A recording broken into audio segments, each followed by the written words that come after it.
is going on with the Biden family and all that money that's been flowing into their coffers over the years, the many years in which Biden has been a, quote, public servant? How do they make all that cash?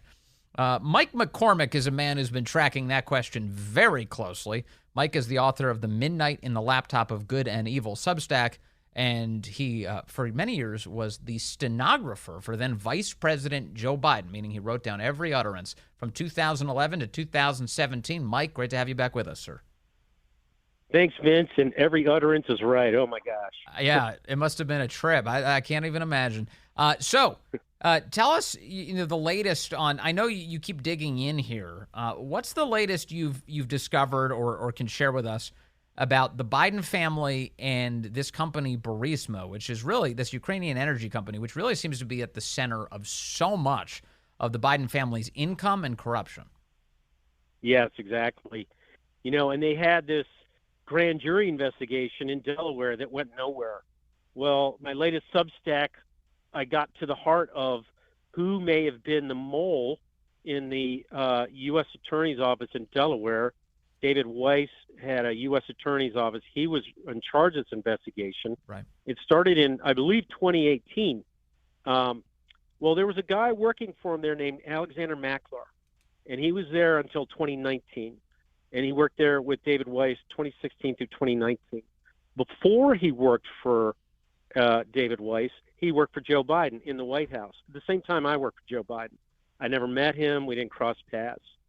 But what I've done is I've been digging into the Hunter Biden laptop. It was given to me by Marco Polo. They're the anti-corruption nonprofit. So I've been writing my Substack based on that. Well, there's a significant email that I've discovered and reported, and I think you and I have discussed it in the past. It took place on April 12, 2014. Well, on that same day, and this to me signifies that Joe Biden were in a conference in Wilmington. I'm sorry. One moment. Because I think you just got interrupted. One moment. I'm sorry, Mike, because your signal's breaking up and you're reaching obviously an important point. You cite the date of April 12th, 2014. Go on from there. Right. And so April 12th, 2014, there is a conference with Joe Biden, Hunter Biden, in Bo Biden, Wilmington, Delaware, and Bo Biden. Well, it now looks like this guy, Alexander Mackler, may have been there. The thing that happens is they're having this conference. Later that night, Hunter Biden puts out a long email to his colleague, Devin Archer, 22 points, how to strategize about going into Burisma. In the middle of the afternoon, though, Mackler puts out an email to Hunter Biden, Bo Biden, and Eric Schwerin about what's happening with the Ukrainian presidential elections. Later that afternoon, there's a press release that's put out by the White House. Joe Biden is going to Ukraine in 10 days, April 21st and 22nd in 2014, and he's going to be talking about, securing the presidential elections, the upcoming presidential elections. In Ukraine. It's 4:30 in the afternoon. That was important to Bo and Hunter and Eric Schwerin. He's just an attorney in Delaware. How do you get this information? So I'm looking at that and saying, I think he was there. I think he's the guy. He was there at the beginning of this conspiracy. And by the way, during that day, Hunter Biden and Devin Archer set up a meeting with Joe Biden, April 16th, like a few days later. Well, Devin Archer's testimony from the House Oversight Committee confirmed that Hunter was there. So they're talking about Burisma. They're emailing each other about Burisma. And Joe Biden is in the middle of it. And this guy Mackler is sitting there listening. Years later, when the investigation comes out, he's right there in the office where the investigation is taking place. He's right now currently the Deputy Attorney General of Delaware. So he's right in position to sort of look over the shoulder of legal proceedings in Delaware as they're taking place. It's just amazing, isn't it? And so this cast of characters just keeps coming back like a boomerang. And Alexander Mackler working with David Weiss, He's a guy who seems to be a fact witness to some of the most important elements of the Biden family's arrangements in Ukraine. That's right. And what's significant about that email is he included Eric Schwerin in it. Eric Schwerin is set to give an interview, a sworn testimony interview to the House Oversight Committee. So if they ask him three questions, do you remember getting this email from Alexander Mackler on April 12, 2014? Why did you think he sent it to you? Was he in Wilmington with Hunter, Bo, and Joe at the time? And do you think he conspired with them to squash the investigation into Hunter Biden and Joe in 2019? Then he's under oath. He's got to nail it because he's in it now. Schwerin has got to go up there and testify. What do they say? What is the House Oversight going to get him to, come out with? Huh. So one of the reasons you were able to find all of this is because you started searching recently for Joe Biden's pseudonym. Is that correct? You kind of were alerted to the fact that Joe Biden was using an alias, and you began digging into the emails that involved his fake email address. Right. That's right. Because, there's been a lot of reporting all of a sudden Joe Biden's using these email aliases. One of them is robinware456@gmail.com. So I searched for that. And I searched for this a while ago. It was March 2022. And that's when this email pops up of him. It was basically Hunter sent an email to that email address. Plus, he also sent it to Jill and Hallie Biden and Bo Biden. Hey, Maisie's got a basketball game in Wilmington. Here's her schedule tomorrow. The site of the basketball game was 6 miles from Joe Biden's residence. And I think Hunter and Maisie drove up that day. They stayed at Joe's house. Hunter Biden talked to Joe through the day with the basketball. During the basketball game. Alexander Mackler probably was there. He sends his email out saying, hey, here's what we know about the upcoming election from Ted Kaufman, another Biden operative who was then in Ukraine. And then later that night, Hunter sends out this strategy email. Well, and in that email, he talks about what my guy will do, and my guy is Joe Biden. It's always Joe. And when we hear from all the witnesses, the big guy, my guy, anytime the word guy appears, that's a reference almost uniformly to Joe Biden. The other piece that we heard from Devin Archer's testimony, and certainly from all of the people who know the Bidens, and even Joe Biden himself, I think, and Hunter for that matter, is that the two men, Joe and Hunter Biden, speak all the time. They call each other all day long. And what are the substance of those conversations? Obviously, it's a father and a son. They're entitled to talk if they'd like. But the reality here, the implication is that they have a lot to talk about when it comes to enriching the family. Yeah. And it's, and this guy Mackler was very close to the family. So he knew Hunter, he knew Bo. He was working for Bo on his campaign. Bo at that time was the Attorney General of Delaware who was getting ready to run for governor. And Mackler had been his campaign manager to get him to be the Attorney General. Very close to the family. Yeah. So this guy was in those conversations. He ends up on Jack Smith's team. He ends up, Bo Biden's campaign manager ends up on David Weiss's team. That's exactly right. And, that's just the Delaware way that Joe Biden always brags about. Yeah. But it's just total corruption. Total corruption. And how many of the Weiss investigators, Democrat donors? There's been all sorts of reporting to that extent. And so this is... The whole thing is nuts. I mean, if you are a Democrat donor, you have to recuse yourself. In any normal world, you would recuse yourself from an investigation like this into the family of the President of the United States, whose party you obviously and explicitly support. And yet none of that. If you'd have to recuse yourself if you were the campaign manager for the subject's brother. That's obvious. And yet we have all these guys who are actively involved, and that appears with a purpose. Exactly.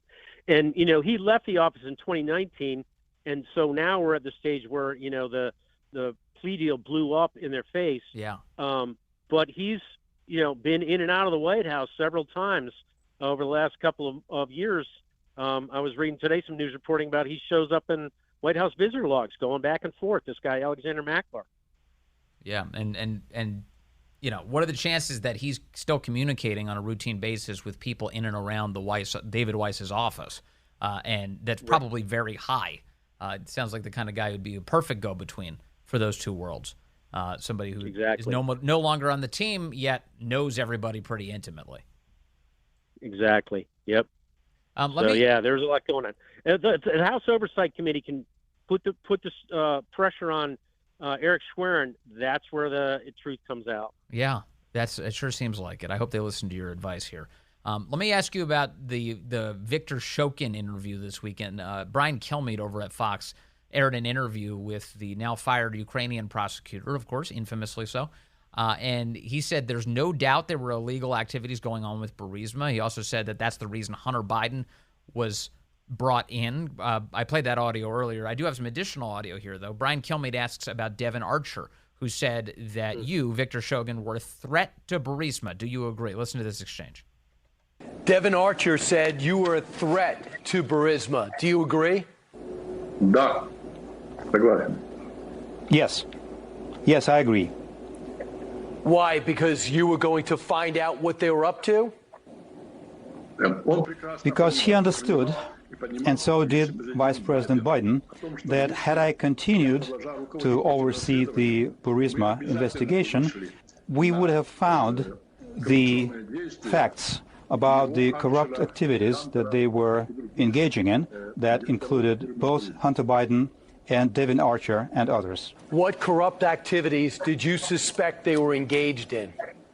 It would take half a day for me to discuss every single count, but I can say that Burisma illegally produced, sold, and utilized gas. Zlochevsky, the founder of Burisma, recently made a plea deal with the prosecution in a case where he was accused of giving a $6 million bribe, which is the kind of money that you don't just give away if you're not really engaging in anything illegal. So his plea deal was to cover up a $6 million bribe that he gave earlier. In other words, the millions flowing to the Bidens and their business partners had a purpose, Mike.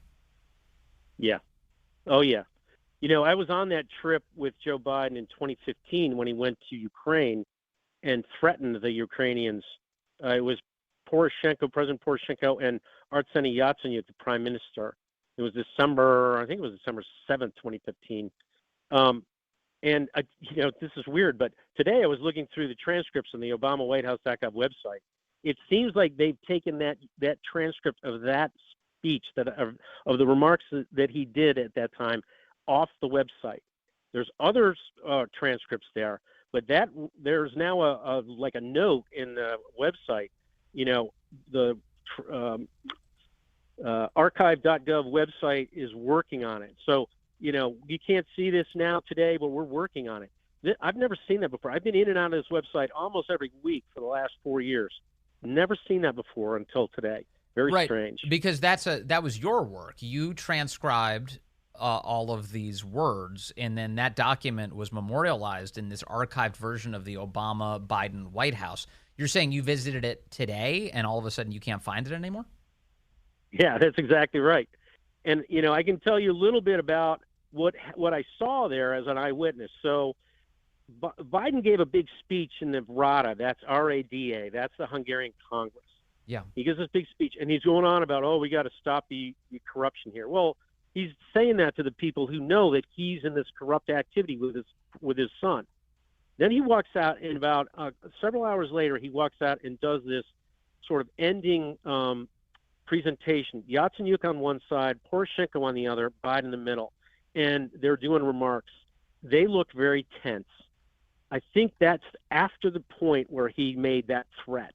They look very tense. He makes his remarks.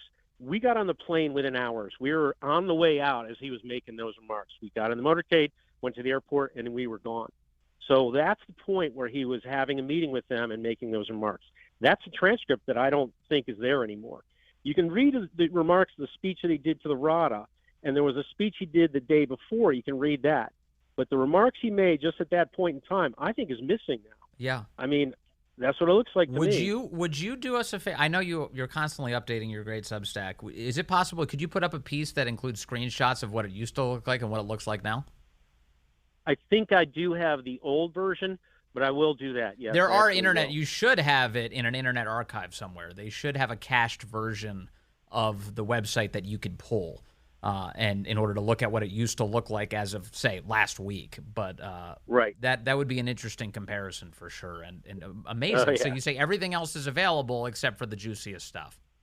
Yeah, and there was a phone call that Biden did with Poroshenko November 2015, so a month before he goes. And in the readout of the phone call, this is still on the website. There's a line at the end where it says, "We're promising $1 million loan guarantee, but we're working with Ukraine on curbing their corruption problems," something like that. Mm-hmm. So, I mean, they were teeing up this. We're taking out this Poroshenko. I mean, I'm sorry, Shokin guy. They were teeing that up for a month ahead of time. Amazing. I'm so glad you're out there following the details, Mike. You were a frontline witness to it in the first place. Mike McCormick, author of The Midnight and the Laptop of Good and Evil Substack. Thanks for your time again today, sir.